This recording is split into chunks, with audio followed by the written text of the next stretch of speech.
So Terry, you and I have known each other for almost 25 years, going way back. Yeah. When we were youngins. And now you're here, very successful business with, I think you're over 300 employees? Yes. And you have a reputation as a great mechanical contractor based here in Sacramento in California. Tell us a little bit about your background and what your vision was for Iron Mechanical and what it's become.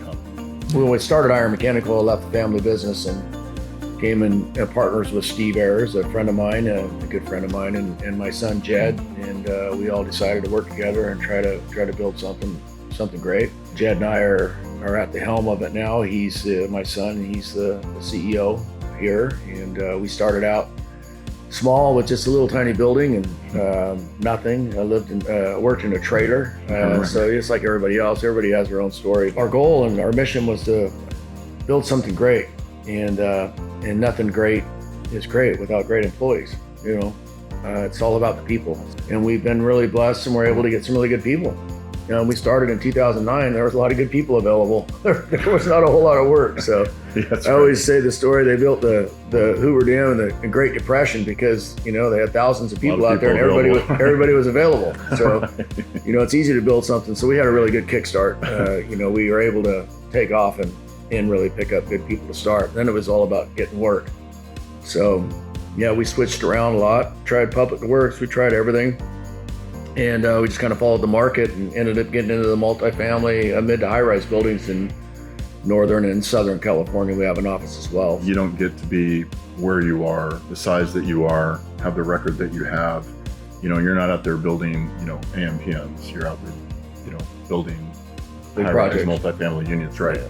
That doesn't happen without having quality trained people, as you indicated. A lot of the attacks that come against the industry from certain segments of the industry are that we're walking up to Home Depot and going out and hiring people for the day and having them work and build something and dropping them off at the end of the day. It's always a good story. Which is just, I sit there and I go, who are you talking about, man? Bird Electric? I mean, what are you talking about? Yeah. So tell us a little bit about the training that your people have, the competency, the quality. Well, personally, I've been involved in plumbing, heating, cooling contractors, PHCC for, I hate to say going on almost 40 years. Mm-hmm. So been doing this my whole life. And ACTA, which is our HVAC training program, we've been members of there. Those are both state-approved apprenticeship programs. And PHCC is a national apprenticeship program. That's been around for over 100 years. So we've been able to interview them and pick out the ones that we feel are going to be best and have the best opportunity for a great future here at Iron Mechanical. And then we'll let them work in our fabrication shop for a while until, they kind of are seasoned and we feel really good about them. And then we give them the opportunity to join the apprenticeship school. Then we put them in apprenticeship school after a few months, and then they go through a 4 or 5 year apprenticeship program and become trained. And we've done that with hundreds of employees and put them through school. You can teach anybody to do anything as long as they're teachable and they want to be successful. And we find that most employees want to be successful, and not too many of them do not want to succeed, right? It's just not a part of the human nature. Our employees are paid top dollar. They all are. They all are invested. They're vested in a 401k plan that's theirs. They have life insurance. They have medical insurance.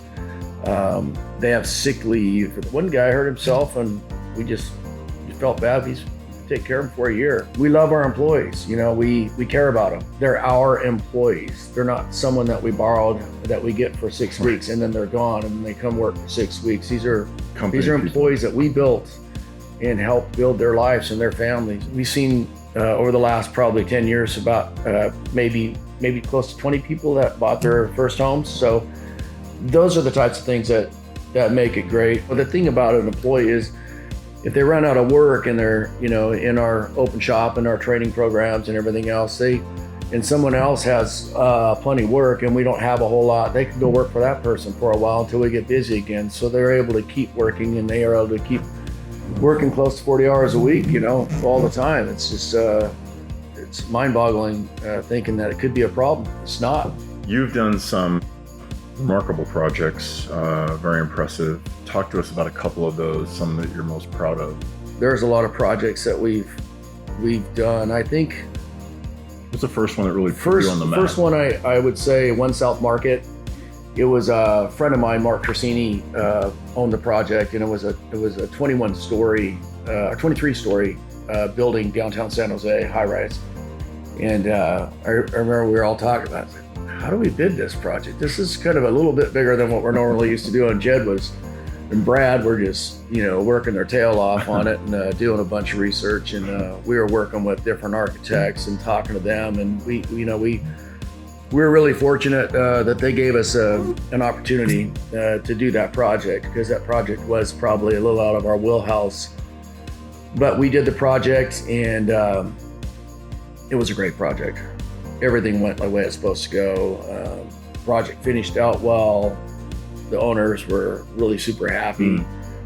So it was just a great job all around. And we're doing, now we've got three projects that were the one after another, the tallest buildings in Oakland that were just built. And so we're just finishing the highest building in Oakland right now, highest high-rise building there. So we've done 6 large projects in San Francisco, and everyone said you can never do work in San Francisco, and we did.